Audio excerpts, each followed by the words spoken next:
Hi everybody, thanks for tuning in this evening. It's Walker here, Nature Walks with Walker, episode 3. Hope everybody had a wonderful Wednesday.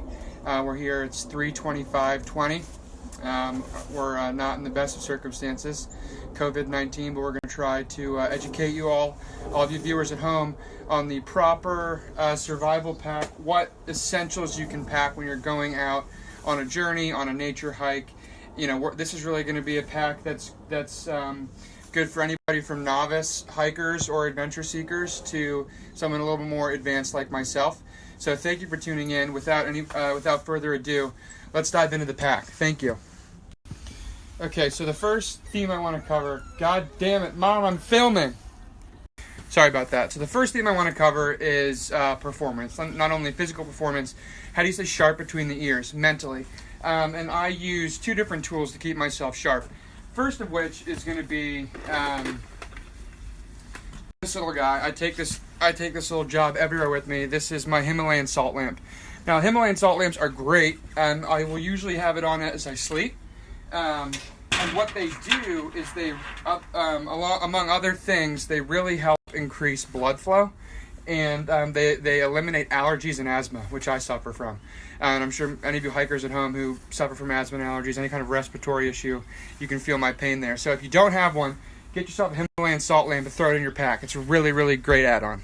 Okay, so next up, my next piece that helps me stay sharp, I keep it in the back of my pack here. And it's pretty simple. It's just C4. I prefer to go with the C4 original. And all I'll do is if I'm starting to feel fatigued out in the elements, I will take usually 7 to 8 scoops of this, mix it with some river water, rainwater, pond water, with any kind of liquid you can find out in the woods, and just try to get it all down in one shot. It'll really keep you going throughout the rest of the day. Unbelievable endurance. C4. We had a couple fans just write in and ask what my favorite flavor is. It's going to be watermelon every time for C4. And also one gentleman was wondering where they can purchase C4. You can get it online. I mean, obviously right now online, but when the world's not burning, you can also go downtown. Vitamin Shop and GNC are great spots as well. Okay, so next up, critical theme for when you're in the wilderness, obviously, is navigation. How does one navigate, especially if either it's dark outside, you don't have access to the stars, the constellations, and you really trying to find your way. I always keep a globe. Now, obviously, the globe isn't going to give me my exact location, but it really helps. It provides a wonderful sense of reference and direction. Next thing I'm going to cover is presentation. You never know when you're walking along a trail or a path who you're going to come across, person or animal. So one of the things I like to do, and I like to keep in my bag just to make sure I look okay, my hair looks good, I'll always keep an iron on me. And so the main reason I use the iron is because I can see myself in the reflection here. I can see that my hair looks good. So that's great. But then also, it never hurts to keep your survival slacks pressed so that you look good for anybody you come across. Lastly, for presentation, I want to talk about, when I keep on the side of my pack, here on the left side, bath salts. I prefer Dr. Teal's. Ever since I started hiking back when I was a Cub Scout, when I was 5, I've always carried bath salts on me in the woods. It's just something that I've done. I've gotten used to it. It's really become a part of my routine. I prefer eucalyptus and spearmint, but obviously to each his or her own. Whatever you guys like at home, that's what you can use. And really, as advertised, it really relaxes the body, relieves the mind, nourishes your skin, and obviously just a little add-on at the end: long-lasting bubbles, gently cleanse. So find yourself a brook, a pond, throw some Dr. Teal's in there. You'll be rejuvenated and ready to go about your day, about your hike, and it'll be great. Okay, next topic: boredom isolation. Kind of a topical one for right now. A lot of us are home, bored, isolated, removed from our friends, maybe even our families. So when I'm out in the woods and I feel like I'm alone, I obviously know I'm not. I have the trees around me. I have Mother Nature. She's always with me. And I also have my imaginary friend, Archibald, Archie for short, but we'll introduce you to him later. I will always keep 2 DVDs on me. What's better to get you through a tough time than The King's Speech? Colin Firth, nominated for Best Actor, and then also A River Runs Through It. I mean, you really can't do better than a young Brad Pitt, 1997. So these two really will get me through any times that I'm bored. I think I'm going to lose my mind. So highly, highly recommend. River runs through it, King's Speech. Thank you. Okay, so the next topic I'd like to talk about is a little bit more of a contradictory topic. This really breaks down different hiker and different nature goers' beliefs. It's alcohol. Not everybody carries alcohol on the trail with them. I personally think it is a necessity. So I'm going to walk you through the alcohol that I keep. For those of you that watched our last episode, you saw when I was going to sleep in the woods, I had gotten myself a little bit turned around. I had my wonderful Tito's here, made in Austin, Texas. And this guy really got me through that night. So that was huge. Excuse me, I'm getting low battery. So that's where I'll start. Start with the Tito's. Maybe I want to get a little exciting. Maybe I want to go south of the border. I'll bring out the Jose Cuervo. This guy, stimulant, really gets the blood pumping. Love myself a little Cuervo. Maybe I feel one day I'm out in the woods. And I'm really feeling like getting out of my Bermudian roots. I'll break out the Myers Rum. Make myself a dark and stormy. Can never go wrong with dark and stormy. Myers Rum, original dark, really, really, really gets. Then again, maybe it's been a long day on the trail, bushwhacking, what have you, and you want to channel your inner Dustin Hoffman, circa 1970. The Graduate, Mrs. Robinson.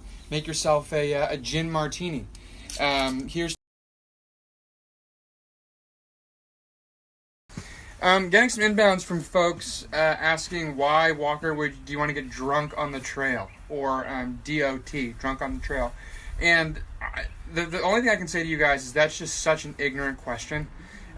You really need to understand that I'm not drinking on the trail for fun. I'm drinking to take the edge off. When you've been out there for days and days and days, surrounded by all kinds of predatory game, you don't know where your next meal is going to come from. You don't know where you're going to rest your head at night. It really weighs on you. So just because I'm having a couple sips of alcohol on the trail doesn't mean you can come onto my Instagram and give me a hard time about that. I also keep my double jigger here, and I never have more than 15 to 16 of these at a clip. So don't freak out. This is all sanctioned. We're all good. Thank you. Let's move on to the next theme. Sorry about that one. I'm a little hot-blooded. I need to cool down. Just when I talk about something that I'm passionate about and somebody tries to knock it, I defend what I know and what I love and what I protect. It's a natural instinct. You see it here on my patio. You'll see it out in the wild. I'm consistent all the way through. I'm black and white. I wear my heart on my sleeve. You see what's the expression? What you see is what you get. So that's that. We'll move on to the next one. Okay, next topic, food. So this one, again, this is totally to each his or her own. I personally am always in a caloric surplus due to the extra dormant muscle and or lard that I have on my person. I'm currently weighing in at about 225 pounds, 5'9". My BMI is around 32. On paper, yes, I would be morbidly obese, but they don't take into account your muscle mass. So that's another video. Anyway, I always have superfood on me. I will always have an avocado. Gives you incredible energy and it just tastes good. Then I also will have a jar of quarters because, as we know, fish are attracted to shiny things. All I have to do is, when I'm hungry, drop this little guy in in a pond, water, pond, river, brook, that kind of thing. Fish will come right up, and I'll scoop them up and I'll eat them. I do intermittent fasting. I go 3 days off, 1 day on, so I won't eat for 3 days. Okay, so we're coming towards the end. Lastly, what do I keep in here as far as literature? So, when it comes to building a hut or a house or something like that, when you're out there, a fort, I'll keep Architectural Digest, the 1997 issue. And this will just give me some wonderful inspiration for what kind of hut do I want to build, what kind of decor can I throw in there, and maybe I can see some nice advertisements as well. Then I also will keep Guinness Book of World Records, 2015, just keeps me entertained, and maybe if I'm alone out there and I got bored, I can try to break some records of my own. So that's right there. That's good stuff. Okay, lastly, in the literature department, I want to bring out my guide on birds of prey. I can't tell you the amount of times that I've been down in the woods, out in nature, and I've encountered some sort of raptor species, and I've been like, oh, God, Walker, what kind of bird is that? God damn it, I don't know, and I don't know the answer. So I purchased this Raptor guide off of Amazon. It says ages 4 to 8 on the back. If you see that online, that is the copy that I have. That's the right issue. And yeah, this allows me to know what kind of birds I pass by, such as a bald eagle. Okay, so we've come down to the last item in our pack, and again, I want to express my gratitude for all of you for tuning in, and then also I really want to express and hammer home how important it is to only make sure you have the necessities in your pack. So this, I take everywhere with me, obviously. This is a 25-pound dumbbell. I bring this because when I'm out on the trail or in the woods, it's always important to get a good workout in. As we know, a good workout can happen anywhere. So I'll have this guy with me, and I'll bring it around. I'll do some squats. I'll do shoulder presses. I'll do curls, tricep extensions, that kind of thing. So this is super important. And I highly recommend you have one on your person when you're out in the wilderness. If 25 pounds is too much or too light, you just use a weight that works for you. Okay, so thank you so much to everybody for tuning in tonight. I was honored to walk you through my personal survival kit. Again, this is what works for me. I personally think it'll be good for anybody, novice all the way up to an expert like myself. And in future episodes, you're going to be able to see me put these tools to work out in the wilderness firsthand. So have a great night. God bless. Everyone stay safe. And just remember, Mother Nature knows all. Thank you.